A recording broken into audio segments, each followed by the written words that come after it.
Hey guys, welcome to the 17th part of my series previewing the 2020-21 NBA season. And today we're talking about the Milwaukee Bucks. So, last season, the Bucks finished with a 56-17 record, and that was good for the first seed in the East. And they had a really good regular season. There were some doubts after they lost Brogdon, but they showed that they're just as good in the regular season. Giannis yet again won the MVP, and he won the Defensive Player of the Year, and I would say those were both well deserved. And in the first round, they beat the Magic in 5 games, but then in the second round, they lost to the Heat in 5 games, and that was really disappointing for a team that had at least expectations to make it to the finals. And there's going to be a lot of pressure on them this season. Obviously, Giannis's contract is expiring, so we'll see if they can convince him to stay. So this offseason, they were quite active. They traded for Drew Holiday, which was a massive deal. They traded away Eric Bledsoe, George Hill, 3 first-round picks, and 2 pick swaps. So Bledsoe was a really good player for them in the regular season, obviously defensively, and then offensively he was a good playmaker and he was good at getting inside. But then in the playoffs, you feel his shaky shot just doesn't work. Teams go under screens and he can't really have the same effect, and he's one of the worst players in the playoffs. So I think that's going to be a big loss for them in the regular season, but in the playoffs I think they'll be alright. And then George Hill was a good player for them. Played really well off the bench, and I think they'll miss his scoring off the bench. And he arguably outperformed Bledsoe in the playoffs for the past 2 seasons. And then the three first-round picks and the 2 pick swaps, I mean, that just depends if Giannis stays. If Giannis stays, you have to assume those picks are going to be in the 20s, high 20s, and then it's not a huge deal. But then if he leaves, those picks could be pretty high up. So we'll see about that. And then they obviously got Drew Holiday, who I'll talk about a bit more later. And then that wasn't it for their offseason. They also lost to free agency or being waived or something like that. They also lost this season Sterling Brown, Ersan Ilyasova, Kyle Korver, Robin Lopez, Marvin Williams, and Wesley Matthews. So a lot of depth leaving in free agency. But they replaced them with Bobby Portis, Brent Forbes, Torrey Craig, and DJ Augustine. So quite an active off season, and we'll see how all those new additions fit with the team and how the Bucks look this season. So if we look at a projected starting lineup, I think it'll be Drew Holiday, Dante DiVincenzo, Chris Middleton, Giannis Antetokounmpo, and Brook Lopez. So for Drew Holiday, obviously they acquired him in the trade, can average about 19 points, 5 rebounds, and 7 assists. And he offers good playmaking, which I think will be huge to take a bit of the playmaking duties off Giannis. He's a good playoff performer. So that is really good for them.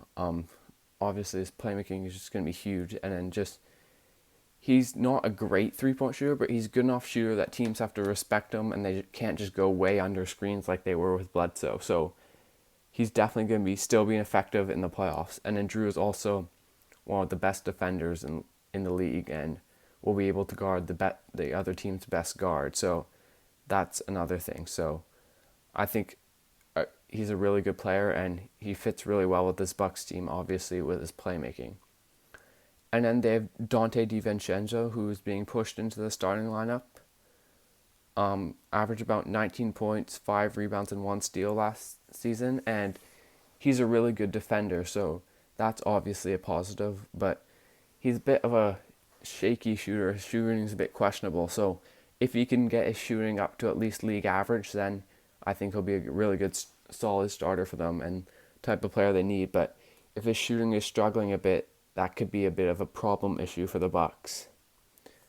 And then at small forward, they have Chris Middleton, who averaged 21 points, 6 rebounds, and 4 assists very efficiently. He's always one of the most efficient players in the league, and he's a bit underrated in that sense. Has been an all-star for the past 2 seasons. The only thing with him is in the playoffs, he's not very aggressive, and he tends to shrink a bit, and we saw 2 seasons ago he was being guarded by Kyle Lowry against the Heat, he wasn't great until Giannis went down and it was too late. So his playoff form is a bit worrying, but he is a really good player in the regular season and a very efficient player. And he's a good shooter, and I think he's a good person to pair with Giannis. And then they also have Giannis, obviously was the MVP and Defensive Player of the Year. His stats from last season, I'm rounding up a bit, but 30 points, 14 rebounds, 6 assists, a steal, and a block. Those are just insane stats. And then we all know how great he is in transition, how great a scorer he is on the inside, how great a rebounder is, and how good a playmaker is. The only thing with him is his shooting from the line and from three is not great. So that's obviously an issue that has been brought up in his game and talked about quite a bit. Another thing with him is he's not a great post player. I don't know, that's a bit ridiculous, but you saw in the Heat series, Jimmy Butler could guard him, Jay Crowder could guard him, and against guys like that who he has about 5 inches on in terms of height and quite a bit of weight on them, he should be able to get into the post and just do a simple post hook or just have a few post moves where you can't put a smaller defender on him. And then if that happens, you have to put a bigger guy on him. And then obviously he's faster than that bigger guy likely. So I would like to see that added to his game a little bit just to give him another scoring dimension, because over the last 2 seasons, we've seen you can stop Giannis if you just build the wall in front of him and then dare his teammates to shoot. And it's worked, and the Bucks have been eliminated. So a bit of a post game could really help him. Another thing that is more of maybe a bigger issue is a player with Giannis's play style really isn't built for the playoffs that much. Like, the thing is, Giannis really strives in transition and with a lot of spacing, and when the games is played at a high speed. So in the playoffs, when things get tighter and there's less opportunities in transition, that really takes down a bit of his game, and we can almost expect a bit of a playoff drop off from Giannis. And that's just kind of the way his play style is. So unless he can develop a shot or a bit of a post game, I think he might struggle and continue to struggle a little bit in the playoffs. But in the regular season, he's still a really good player. And he's still good in the playoffs. He's just not his regular season self.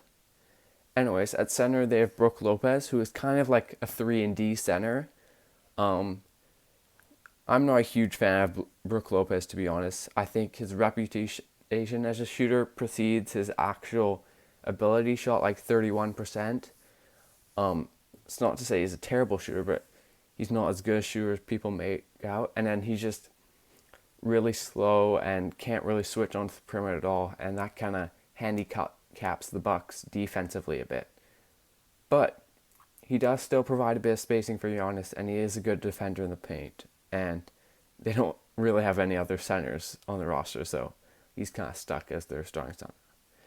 And then off the bench, this team has bit of a suspect bench after trading away Bledsoe and Hill and all those players leaving in free agency, which is to be expected, and I think it's probably worth it to get someone like Jrue Holiday. But they have DJ Augustin, who averaged about 10 and 5, 10 points, 5 assists. He's a decent scorer and playmaker off the bench, and I think he'll sort of fill that George Hill role in the regular season at least, but the problem is I don't really know if you can have him on the floor in the fourth quarter of a playoff game just because he's so small, and it's tough to be a good defender at that height, and he just isn't a good defender, so that's a bit of a worry with him. They also have Brent Forbes, who is a good shooter, averaged about 11 points a game, but he's also not a very good defender, so their backup backcourt isn't a great defender. And they have Torrey Craig, who's pretty solid. He's a good defender, but his shooting is a bit suspect, and you need good shooters around Giannis, so we'll see with him. And they have Bobby Portis, who I think he was a really good free agency signing. Obviously averaged about 10 points and 5 rebounds, but what he can do is, if he moves into the starting lineup, you can move Giannis to center, and that could create a lot of problems, and let Giannis get some easier looks with Jrue Holiday as the ball handler in a pick and roll perhaps, or things like that where he's doing more normal big man center stuff, and then Bobby Portis is stretching the floor, and he can be another floor spacer for them off the bench, which is really good. So offensively, I think he can really help them out, especially if they want to put Giannis at center a bit more. But the thing with him is he's just not a good defender, so their bench is really a bunch of one-way players, which is not great because to be a really good NBA team, you need to be a good two-way team. And they have DJ Wilson. I mean, I just don't know how much he's going to play. If they have Brook Lopez at center, and then Giannis can play a bit of center, and even Bobby Portis can play a bit of center. So their bench isn't great, but I do like what Bobby Portis could give them. So some of the positives with this team is they have Giannis, and they're going to be a really good regular season team. Just Giannis is a really good player, so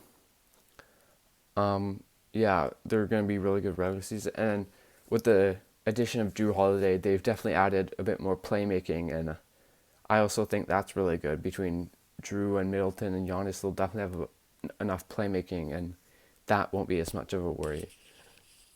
And then they're going to be a great defense in the regular season. Giannis is a really good regular season defender. Jrue Holiday is a good defender. Their whole starting lineup is full of good defenders. The bench a bit less so, but still going to be a good defender.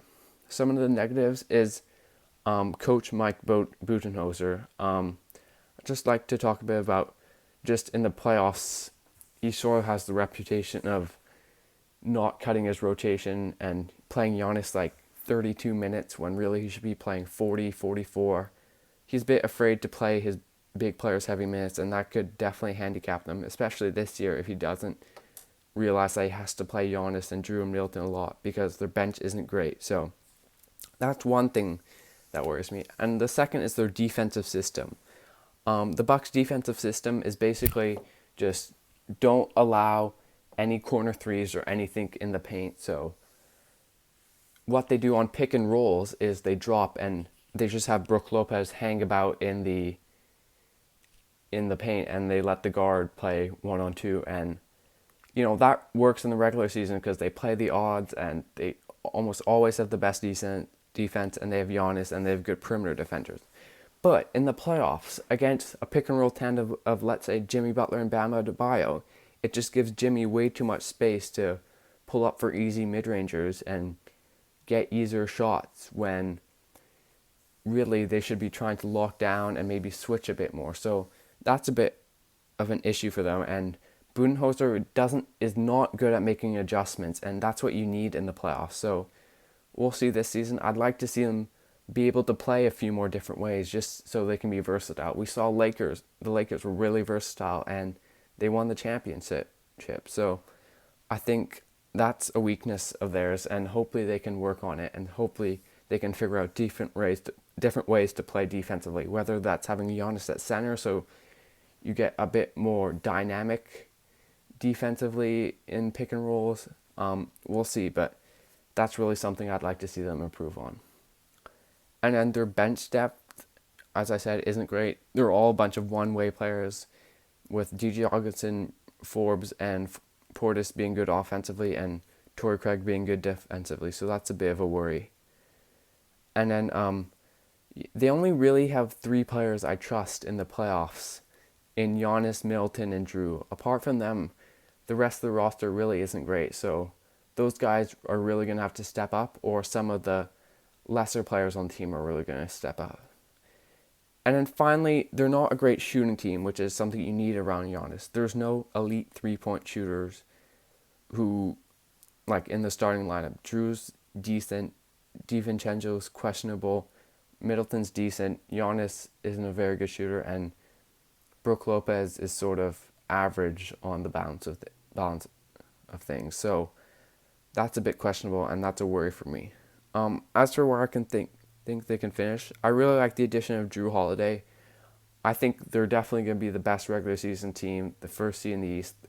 They are every year, so I'm pretty confident in that. But I'm just really worried about them in the playoffs and how good they'll be there.